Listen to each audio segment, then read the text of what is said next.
Welcome back. Well, it's been a busy week as the search for the next Chief Justice began. Who will it be? Constitutional Court Justice Mbuyiseni Madlanga, President of the Supreme Court of Appeal Mandisa Maya, Gauteng Judge President Dustin Lambo, and Acting Chief Justice Raymond Zondo, who are in the hot seat this week. We've heard about all the changes and aspects of each of them will need to bring depending on who is chosen, along with the characteristics needed to fill that position. So numerous issues within the court system were also brought up, but who will be entrusted to bring about the necessary change? Well, public law expert from the University of Cape Town, Chris Oxtoby, joins me now to discuss this matter further. Chris, thank you so much for your time this morning. I mean, we've heard from the different four candidates there, beginning off, of course, with Mbuyiseni Madlanga, one that has been within the system for a while, highly accoladed, including being, was it the youngest at the time, High Court judge in Mthatha. I think he was about the age of 34. We move on to the likes of Mandisa Maya, also within her own right. And I think the question that set South Africa on fire this past week was, is South Africa ready for a female Chief Justice? And she dealt with that issue unequivocally. Obviously on to Dustin Lambo there as well, having his bit of the moment with the EFF leader Julius Malema. But one thing that is very pertinent about him is the experience. And then we follow on with Friday with, of course, with the Acting Chief Justice Raymond Zondo right now. And many would say the question also coming about is the State Capture Commission of Inquiry, these private meetings that were held. As you have a review of what has transpired this week, what's your take? Well, I think there was quite a notable inconsistency in the tone of the interviews and in the sort of the scrutiny that the candidates were under.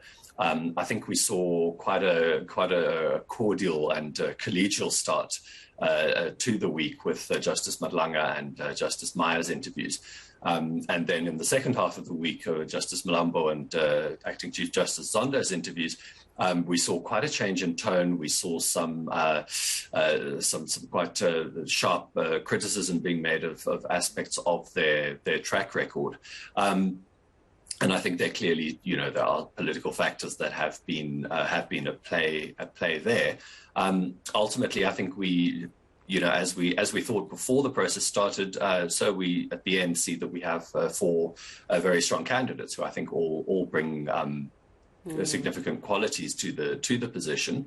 I think for the JSE itself, there are definitely some questions about how these interviews were conducted that will continue to be asked, as they've been asked in the past, about how the JSE goes about fulfilling its role, that I think are going to continue to be discussed. Yeah, I mean, let's labor a little bit on this issue around how the questions were actually posed. Some criticism even coming out saying that perhaps we should have been focusing on the law instead of the politics of law. But then one wonders, can politics actually be removed from the judicial system completely, as we've seen with matters unfolding even in our own country, where the judiciary has become one that has been brought into question time and time again. And that question, Chris, obviously is not going to go away anytime soon as democracy becomes more vibrant and more mature. Yes, I think that's right. And I think the JSE was deliberately set up and structured to have political voices on it. We have a large number of politicians represented on the JSE. And my personal view is that that's not necessarily an issue. I think a lot of people when they're criticizing the JSE, attribute the problems they see to the fact that there are politicians on it. But I think that's a misdiagnosis of where the issues are. I think they're more fundamental questions about consistency in its practice, the scope of what questions are allowed and what questions are not. That frankly the JSE needs to do some work on establishing consensus among itself and on actually regulating those issues. Because too often we see debate within the Commission itself during an interview about something like whether or not a particular line of questioning is allowed, whether or not, as we saw with Judge President Malambo's interview, whether or not a candidate should be forewarned. So I think that's something that really needs to be addressed, and something that whoever is appointed as the next Chief Justice will hopefully take in hand when they assume office.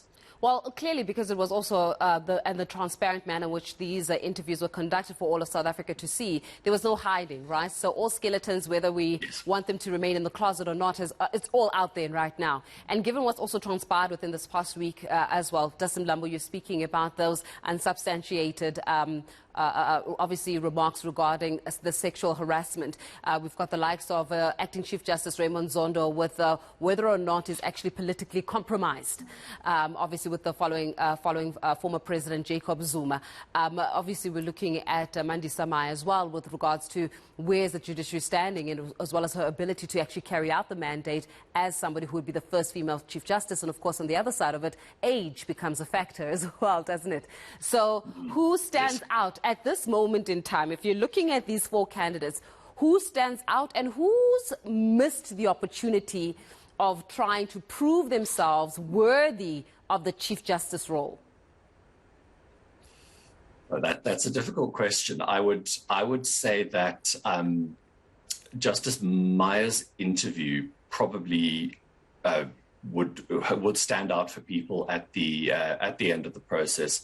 I think the vision that she set out for the judiciary, the way she conducted herself, and the discussion of that the tremendous importance of what it would mean if a first ever female Chief Justice was appointed.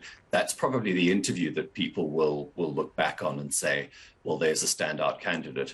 I think all the candidates, are strong. I think all would make good Chief Justices. So I don't necessarily think any one of them sort of missed an opportunity.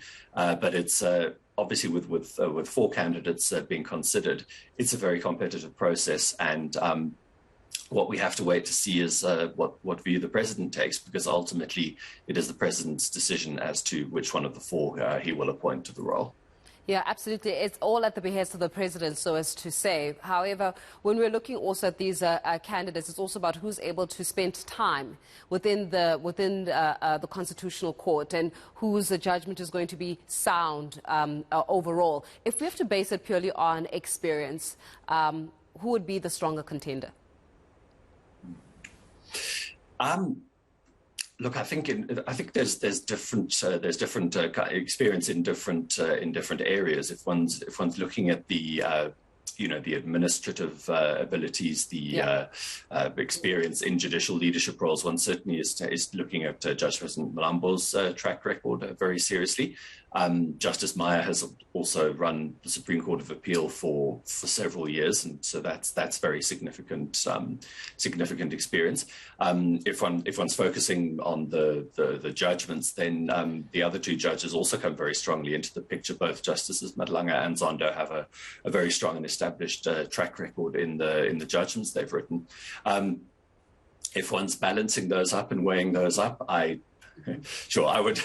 I don't envy the president for having to make that choice. Let me put it that way. I'm sure it's going to be a very sleepless a few days for the president as he makes up that decision of who's going to be our next Chief Justice. Thank you so much, Chris. We'll leave it there for this this morning, actually. Chris Oxtoby giving us the latest there in terms of exactly what are we looking like where the Chief Justice or the appointment of the Chief Justice is concerned. For candidates, the president has got now the tough job of selecting just one.